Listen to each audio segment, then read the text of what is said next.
மாண்புமிகு பேரவைத் தலைவர் அவர்களே, நான் அவையுடைய கவனத்திற்கு கொண்டு வருவது, இதையெல்லாம் முன்கூட்டியே நடவடிக்கை மேற்கொண்டிருந்தால் இவ்வளவு பிரச்சனை வந்திருக்காது, மக்கள் போராடி இருக்க மாட்டாங்க. அதைத்தான் அரசுடைய கவனத்துக்கு கொண்டு வர்றாங்க. அது மட்டும் இல்ல, மாண்புமிகு அவை முன்னவர் மாண்புமிகு எதிர்கட்சி தலைவருக்கு உறக்கமா பேசுறாரு, நானும் பேசிடுவேன்.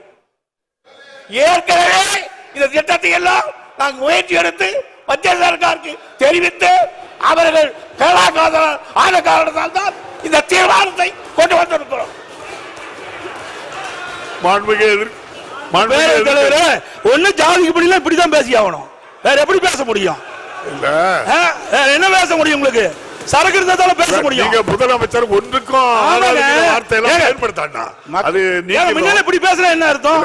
நீங்க சரியான முறையில் ஊழல் என்ன சட்டமன்றம் தானே, ஒரு மூத்த உறுப்பினர் மற்றவருக்கு வழிகாட்டியா இருக்கணும்.